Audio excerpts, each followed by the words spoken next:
Hey, welcome to a video by Antiques Arena. My name's Walter O'Neill. I'm a UK reseller. I buy and sell antiques, collectibles, and anything I like in the hope to flip it for a profit on antiquesarena.com.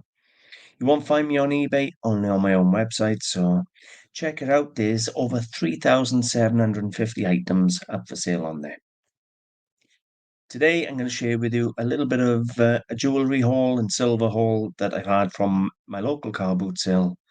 I've spent a total of £60 on the entire lot, or maybe £61 on the entire lot, and some lovely little things in there.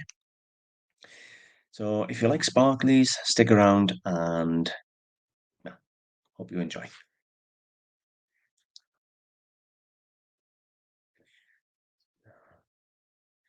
So we'll start off with a beautiful sterling silver Marcasite and Iolite pendant. Now, you can't see it very well here on the colour, on this photograph anyway. The colour of these stones is gorgeous. I'm not brilliant with gems, I'm really not. So what I done was simply I matched them to gem books. There are apps you can get now where you can take photographs of the gemstones and it'll tell you what they are and if they're real or fake. I'm going to try that and I will do a product review on it. So anyway, this is sterling silver, iolite around the outside and marcasite there. This was absolutely gorgeous. It's a Paula Bolton Art Nouveau sterling silver, pearl, green agate, and lapis lazuli brooch in the Art Nouveau style. Absolutely beautiful. You have these sort of Art Nouveau leaves here, beautiful pearl in the middle there, and well, the lapis lazuli and the what did I say the green was? Jade. No, agate. Green agate. But a beautiful, beautiful thing. Most of this come in up in madly. Really nice, fully hallmarked on the reverse. It's highlighted in gold as well. So it's still in silver, but it's got quite a lot of gold on there. So yeah, beautiful brooch, and it was a good size as well, this one. 4 centimeters by 3 centimeters. Then we had a sterling silver Marcasite double rose brooch. So you got two rose heads sort of together on the brooch. All the pieces are fully hallmarked or stamped silver or 925. Excuse me. Just double check I am sharing. Yeah. And you can see there the mark, silver mark then. Just behind. There you go, just there. Silver. And again, 35 mils or 3.5 centimeters long. At asking price £35. This one was asking 95. And this one, I can't even remember what I was asking. 25. Then we come across to a sterling silver Marcasite bow or ribbon brooch.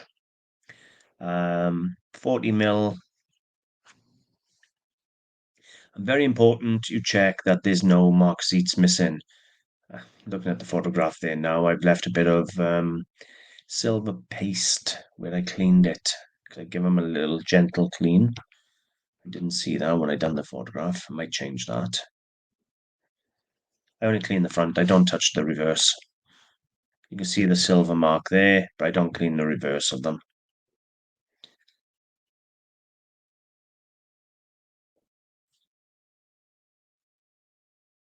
This was next to the Art Nouveau. This was my favorite. So we have a sterling silver, a Marcasite Panther brooch. So it's formed as a panther or cat. Sort of 1970s, I would think. And it's 5 centimeters long. Excuse me, I'm suffering with my allergies. I am. And I took Peraton just now and it's making me yawn. So yeah, beautiful little panther brooch there. No stones missing. Lovely little thing. And stamped in the centre there, 925, which is, of course, sterling silver mark. 925 parts silver of the 1,000. On this one, I've got up for 45. So not bad at all, to be honest with you. So what we got first? We got a little pendant there for 25. Now I could not drop a little chain on that if I wanted, but I don't really see the point. We have the Art Nouveau brooch, stunning. The two roses, the bow or ribbon brooch, the Panther brooch. Then I had a pair of sterling silver and turquoise earrings. These are really nice. Just this dropper part here is 30 mil or 3 centimeters without the loops. Excuse me. Fully stamped on the back there, 925, as you can see. And nice little bit of turquoise. Nice veining running through it.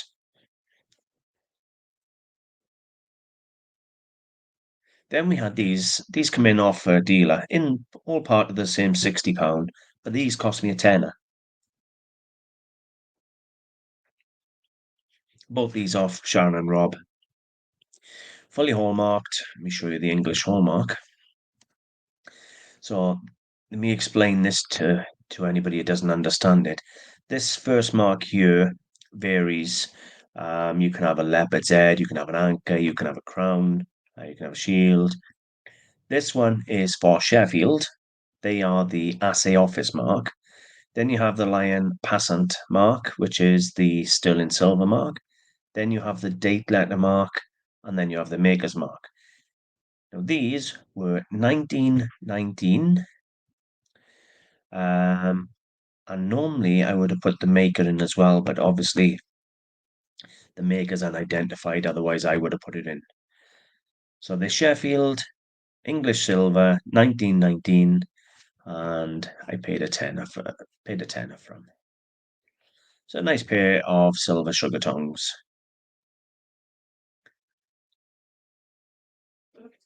And finally, I purchased this again up in Madley. Now this is, for all intents and purposes, a £5 coin. Now, first of all, it says here £5. It's a real nice one with the Spitfire and everything, done for Elizabeth II, 2008. I'll have to flip that around. It is basically the 90th anniversary for the RAF commemorative crown. Now, these used to be worth their face value. So there was a time you could take that coin into Barclays Bank and bank it for £5. The amount of these coins, commemorative coins, I've bought on a car boot sale for 50p in a pound is shocking. If they have £5 wrote on them, you could always bank them. However, I visited Barclays Bank recently to bank quite a job lot of old £5 coins. Now, that doesn't mean the standard crown.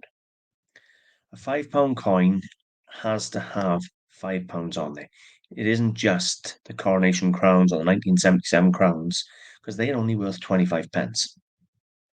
A £5 coin will say £5 on it. Anyway, I went to Barclays Bank in Merthyr Tydfil a few weeks back, and I had probably £100 worth of £5 coins. And the cashier turns around to me and says, "We no longer accept these. They're now classed as commemorative coins, and there's nothing you can do." She said, "Maybe get in touch with the Royal Mint." Now, I was always under the impression that if it was £5 on there, then they're sterling, the currency, and legal tender. But because they're a commemorative coin, they're no longer classed as legal tender. So technically, nobody has to take them in spending, and none of the banks, and I don't mean changing them, I mean even paying them into your account. Barclays didn't accept it, and Barclays have always accepted mine. Because I've always told people if you see £5 coins on the boot sale, buy them, because if you're buying them for 50p in a pound, you're buying £5.